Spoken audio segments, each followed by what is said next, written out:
तो फिर से एक बार आप लोगों को डीके सर क्लासेज में स्वागत और अभिनंदन है। और फिर आज आप लोगों के सामने मैं बायोलॉजी का ही एक बहुत ही महत्वपूर्ण छोटा सा एक पॉइंट एक टॉपिक लेकर आया हूँ। देखिए, निषेचन क्या है, बहुत हमारे कम विद्यार्थियों को इस समझ में आता है कि आखिर निषेचन है क्या और निषेचन कैसे होता है। तो आज मैं इसको आप लोगों को इस टॉपिक पर मैं विशेष रूप से चर्चा करूंगा और आज के बाद ये टॉपिक निश्चित रूप से आप लोगों को अच्छी तरह से समझ में आ जाएगा। तो देखिए, सबसे पहले है यहाँ पर आप लोग देख रहे हैं कि यह बायोलॉजी का चैप्टर है निषेचन, और इसको इंग्लिश में कहते हैं फर्टिलाइजेशन। फर्टिलाइजेशन होता है इंग्लिश में, हम लोग इसको फर्टिलाइजेशन करते हैं। तो निषेचन क्या है, तो सबसे पहले ये समझना है। निषेचन के समझने से पहले हम लोगों को दो बिंदुओं पर दो शब्दों को समझना होगा। पहला शब्द है मेल गेमिट।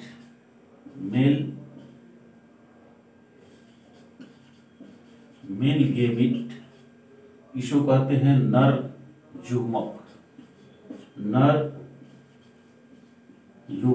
इसको नर युग्मक कहते हैं, या इसको कह सकते हैं मेल रिप्रोडक्टिव सेल इसको कह सकते हैं मेल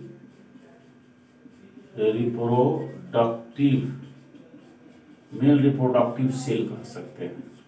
यानी नर के शरीर से जो रिप्रोडक्शन करने वाले सेल निकलते हैं उस सेल को कहते हैं मेल रिप्रोडक्टिव सेल, उसी को मेल गेमिट कहते हैं।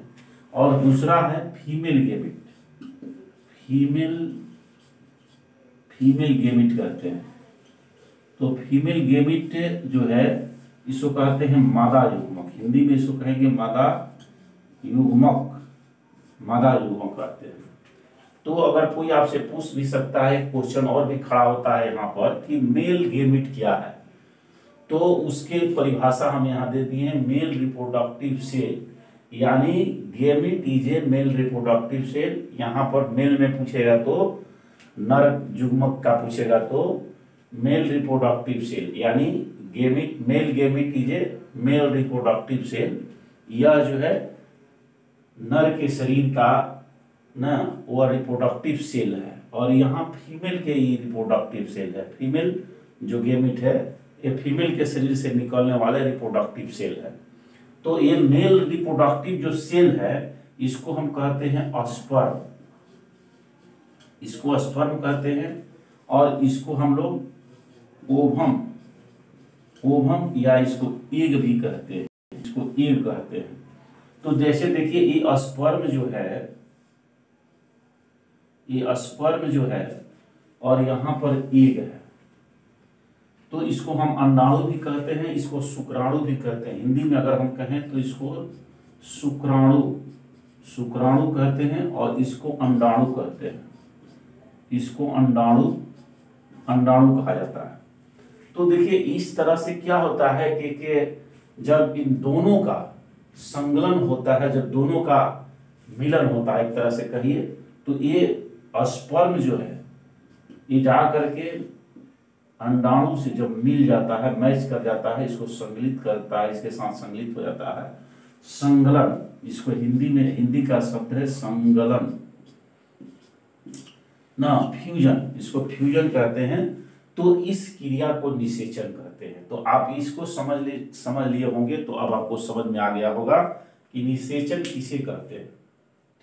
तो निषेचन एक जैविक क्रिया है जिसके अंतर्गत मेल गेमिट नर युग्मक मादा युग्मक के साथ संगलन करता है। एकदम सिंपल परिभाषा है निषेचन का कि निषेचन एक ऐसी जैविक क्रिया है जिसमें मेल गेमिट कहिए या मादा युग्मक कहिए, फीमेल गेमिट या उसको मादा युग्मक कहिए, से संगलन करता है।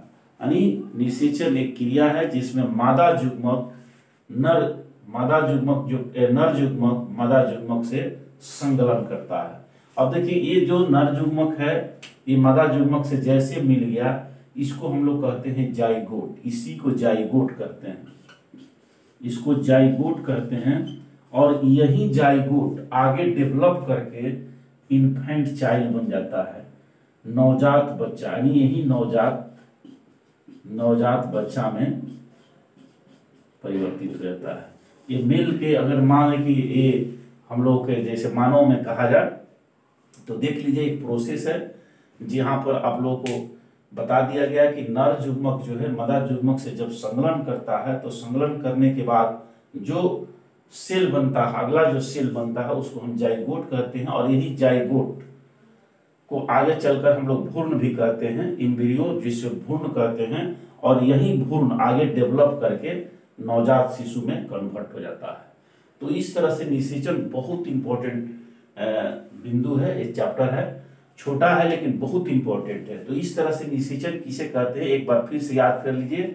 जब नर युग्मक मादा युग्मक से संलग्न हो जाता है, संलग्न करता है, तो इस क्रिया को हम लोग निषेचन कहते हैं।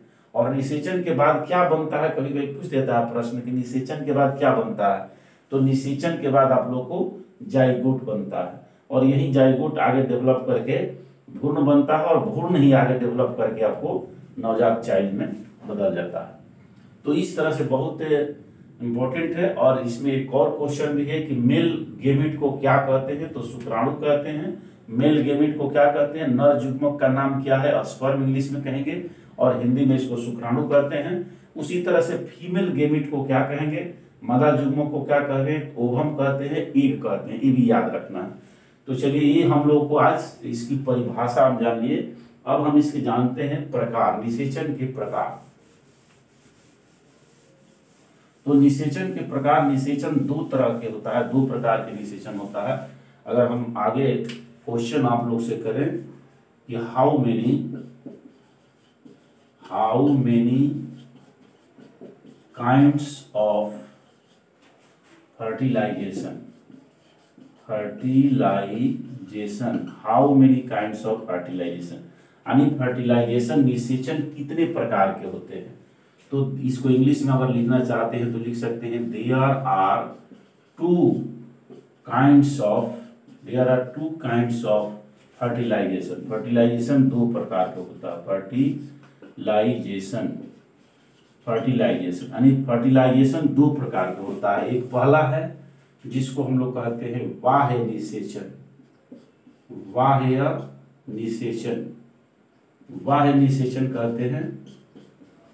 कहते हैं, इसको इंग्लिश में एक्सटर्नल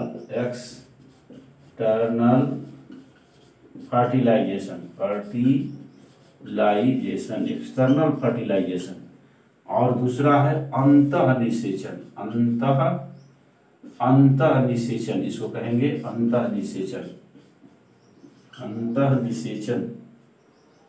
इसको कहते हैं इंटरनल फर्टिलाइजेशन,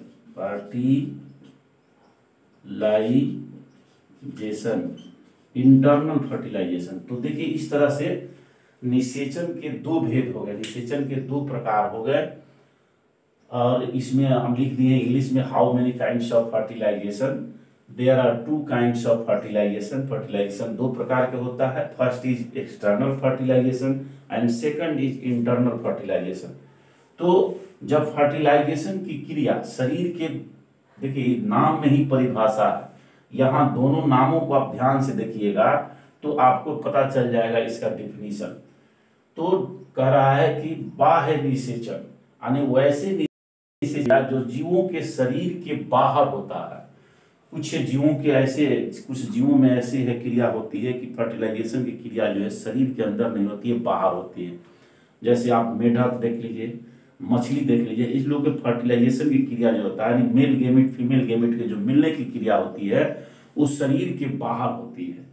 तो इसलिए इसको हम लोग बाह्य निषेचन कहते हैं। बाह्य निषेचन, तो निषेचन की वैसी क्रिया जो जीवों के शरीर के बाहर होता है तो उसे हम कहेंगे बाह्य निषेचन, यानी आउटसाइड में, शरीर के आउटसाइड में जब फर्टिलाइजेशन की क्रिया होगी। तो इसमें दो इंपॉर्टेंट हैं, जैसे फ्रॉग है, मेढक, ये मेढक में जो फर्टिलाइजेशन की क्रिया होती है वो बाह्य निषेचन होता है।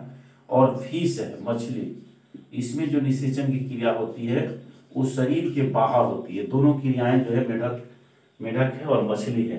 तो इनके अंडों का जो निषेचन होता है, मेढक और मछली के अंडों का निषेचन जो होता है वो शरीर के बाहर होता है, इसलिए इसको कहते हैं बाह्य निषेचन। यानी जब निषेचन की क्रिया जीवों के शरीर के बाहर होता है तो उसको कहेंगे बाह्य निषेचन। दूसरा देखिए अंतः निषेचन, तो कहते हैं जीवों के शरीर के अंदर होता है तो इस क्रिया को कहते हैं इंटरनल फर्टिलाइजेशन यानी अंतः निषेचन। जैसे मानव में देख लीजिए, वुमेन है या और भी वुमेन के साथ साथ ऑल एनिमल्स सभी जो एनिमल्स हैं, तो एनिमल्स में हम लोग चलते हैं तो सभी एनिमल्स में निषेचन की क्रिया जो होता है वो शरीर के अंदर होता है। यानी जो मेल गेमिट हैं और फीमेल गेमिट हैं तो मानव में भी शरीर के अंदर मिलते हैं और उनका फर्टिलाइजेशन होता है। उसी तरह से यहाँ ऑल एनिमल्स, जितने भी एनिमल्स हैं सभी में इसी तरह का फर्टिलाइजेशन होता है। लेकिन कुछ जीव जो है जैसे फ्रॉग और फिश है, इनके शरीर के बाहर निषेचन क्रिया होती है, इसलिए इसको कहते हैं बाह्य निषेचन। तो चलिए हम समझ रहे हैं कि आप ये छोटा सा टॉपिक था, आपको अच्छी तरह समझ में आ गया होगा। फिर भी अगर इसमें कहीं आपको दिक्कत है तो आप बताइएगा। मैं कोशिश करता हूं कि जो शब्द आपके टॉपिक के साथ आपको लेता हूं, मैं निश्चित ऐसा करता हूं सरल भाषा में, सिंपल भाषा में आप लोगों को समझाने की कोशिश करता हूं ताकि आप आसानी से समझ जाए।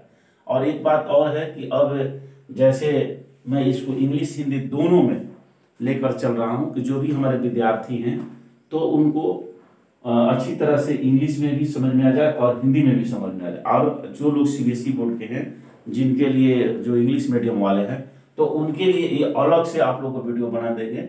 और बहुत सारे वीडियो है जो आप लोग को पूर्ण इंग्लिश में होगा, तो उसमें आप जा करके देख सकते हैं इंग्लिश वाले। तो मैं ऊपर टॉपिक में लिख दूंगा, आप पता चल जाएगा कि सीबीएसई वाले के है कि बिहार बोर्ड वाले के है। ऐसे समझने के लिए आप भी समझ सकते हैं, लेकिन शब्द भी सारा लिख देते हैं, सारा चीज बता देते हैं।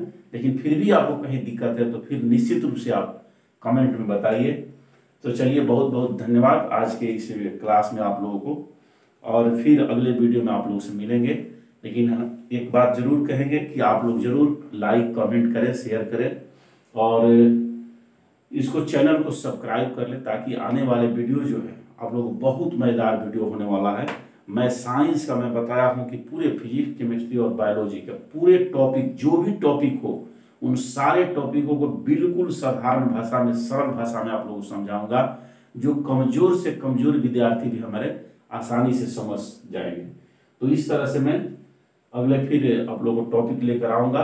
अगले टॉपिक में मैंने बताया था कि कार्बनिक यौगिक और कार्बनिक यौगिक केमिस्ट्री में जो था हम लोग पढ़ने में दिक्कत होता था, तब पीछे वीडियो में 2-3 वीडियो बना दिए हैं, फिर 1-2 वीडियो और उसमें बनाएंगे जो कार्बनिक यौगिकों के लिए, और तुरंत आएगा, आप देख लीजिएगा। धन्यवाद।